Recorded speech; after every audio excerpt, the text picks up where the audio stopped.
Isang mapagpalang araw po sa ating lahat, katis mula dyan sa Luzon, Visayas, and Mindanao, dyan sa Zamboanga, at dyan sa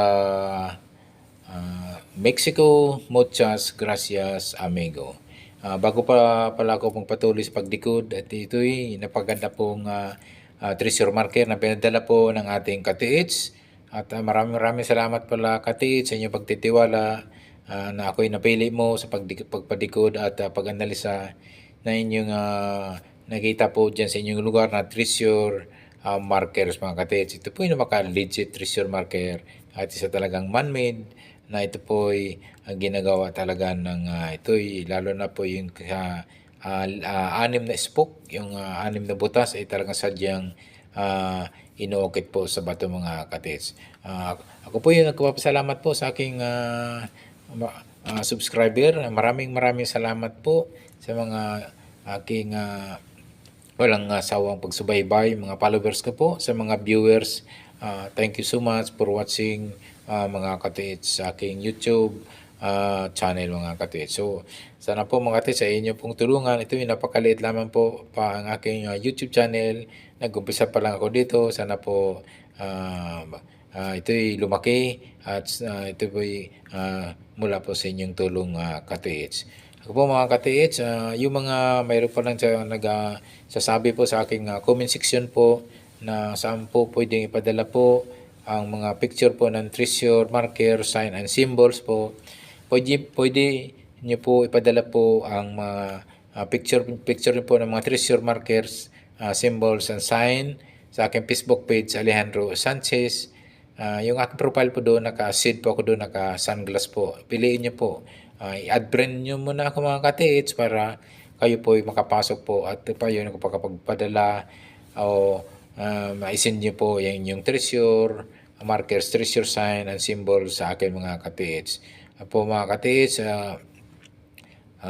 harinawa ay ito'y ating matugunan at sa abot kong makakaya at ating mabigyan po ng linaw o kaukulang ito'y markers nito upang makita po natin kung saan po located yung item na ito tinatago mga katiits. So alam niyo man po, yung mga Japanese ay talagang Chinese or Korean ay ito po ay ang galing po sa mga ganyang ano. So may mga markers po na ito ay baliktad, may mga markers na ito yung nakaturo bandang north, yung pala sa bandang south, or ito yung nakaturo sa bandang east, yung pala nasa bandang west. So mayroong mga ganyang senaryo mga katiits.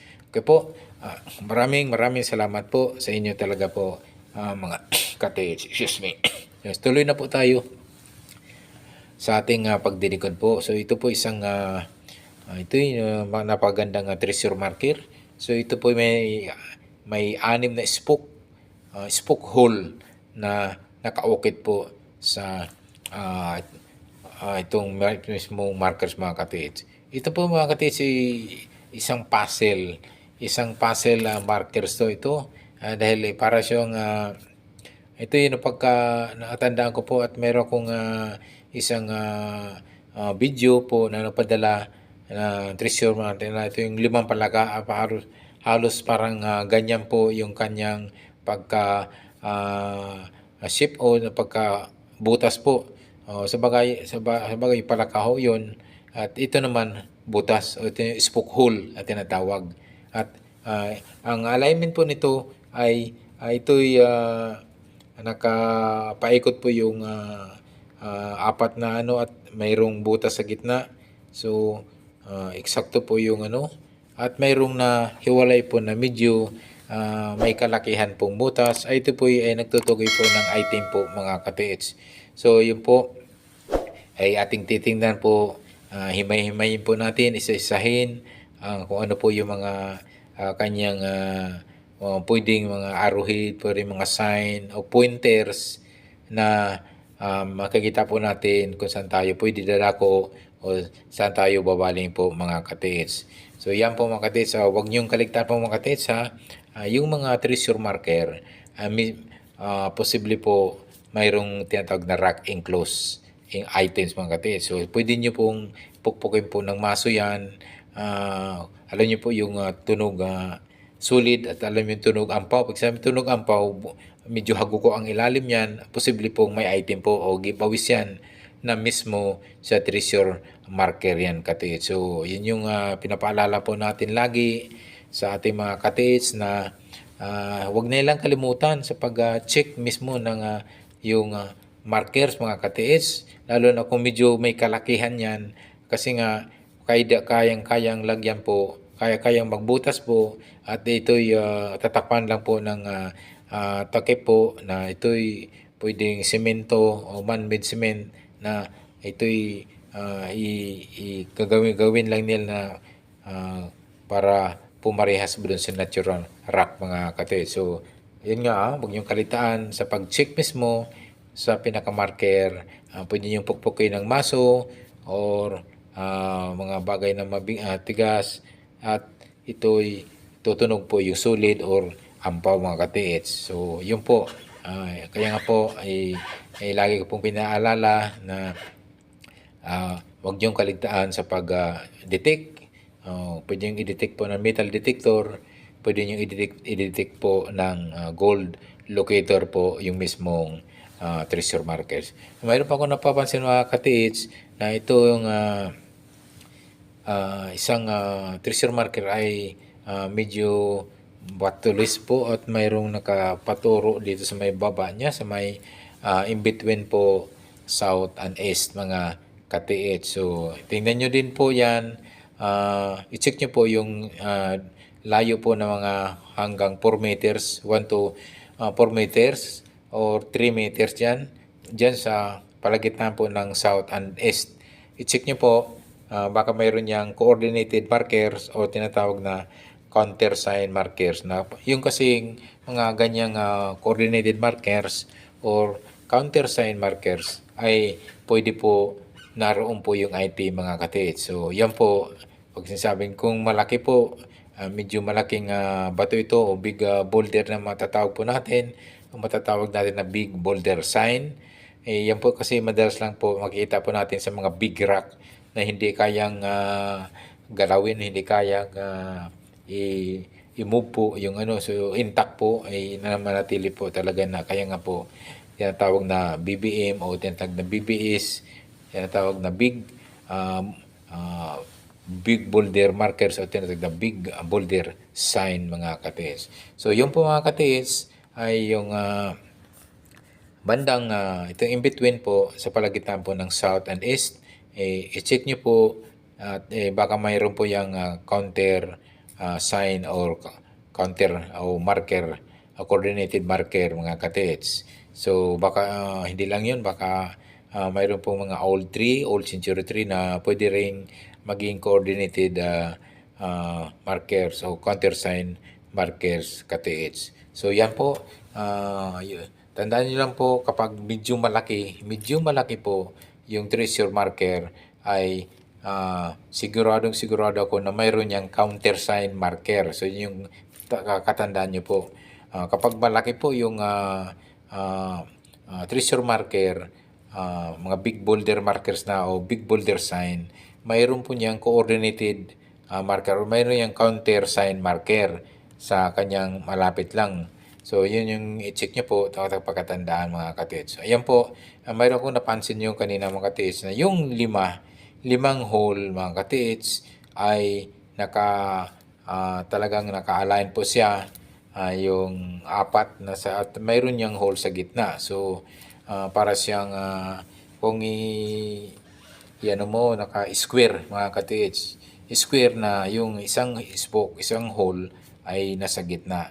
So, i-check nyo po kasi pwedeng yung kanyang shape na yan ay pwedeng sa apat na kanto mga katiits. Pwedeng north, south, east and west mga katiits. So, i-check nyo po yung apat na kanto nito na hindi kalayuan na mga 1 hanggang 3 hanggang 4 meters ang layo distance mula ito sa malaking bato na treasure marker na katiits na mayroon pong 6 na spoke hole na tinatawag. So, hindi lang tayo nag-rely kasi nga pwedeng gagamitin yan, pwedeng magiging distansya po kasi yung 6. So, i-check nyo din po sa 6 na 1 hanggang 6 meters ang layo, mga ka-TH. So, dahil 6 po yung spoke hole, pwedeng nagtutukoy po yan ng distance, mga ka-TH. So, lahat ng anggulo, mga ka-TH, ay ating titingnan yan upang tayo ating matukoy po kung saan po itong item po na cut. So, yung apat na kanto, yung north, south, and east and west, mga ka-TH. So, yan po. Sa distansya po ng estimated po siguro mga 1 hanggang 3, 4 meters po ang layo po sa apat na kanto, north, south, east and west, mga ka-TH. So, itry nyo po. Baka mayroon po yung mga counter sign, small stone, tawag na coordinated markers ng mga small stone. Ito'y nagpipinpoint, nagtutukoy po ng item po yan. So, yun yung kakatandaan po. Kapag malaki yung treasure boulder marker na yan, mayroon po yung talagang kaakibat na coordinated markers o mga maliit na bato, hindi ko kalakihan, at nandoon po yung mga sign din na pwede rin may mga spoke hole doon na maliliit, at counter sign nga ang tawag niyan, o tinatawag na coordinated markers yan, ka-TH. Yan po, mga ka-TH, sana po ay inyo pong nasundan po ang aking pagdidikod po, at hindi ko naman masabi, mga ka-TH, na ito'y 101% na aking naitukoy po. Bagamat nakakatulong naman po, at pwede rin po kasing bukod dun sa decoding through treasure hunting equipment, ang isang mabilis at mabisan po sa pag-detect po na mabilisan, mga ka-TH. So, 1 hanggang 5 meters po, north, south, and east po. I-check nyo po dyan ng metal detector or gold locator, mga ka-TH. Okay po, maraming salamat talaga po sa inyong pagsubaybay po sa aking YouTube channel. Ang tema ko dito ay treasure marker symbols, treasure marker sign, treasure marker mga pinaka-markers ko, mga ka-TH. Okay po, ka-TH, sana po ay pong natulungan ng ating ka-TH sa nagpadala nito na napaka-legit po, na napakagandang treasure marker stone, mga ka-TH. Okay po, yung mga bago pa lang sa aking YouTube channel, favor lang po, mga ka-TH, please subscribe and don't forget to hit the notification bell button para updated po kayo sa aking video pang ipapalabas po. Maraming salamat po sa inyo. Thank you so much sa mga viewers ko, sa mga bagong subscriber, ang mga bagong followers na din. Okay, harinawa ay tayo pagpalain ng poong may kapal, at tayo mga ka-TH po, sana po'y makahits na po through our Jesus Christ, na ito po'y may-ari po ng wealth, mga ka-TH. Ako po ay muli nagpapasalamat po sa inyo, ka-TH. Maraming salamat. God bless us always. Thank you so much.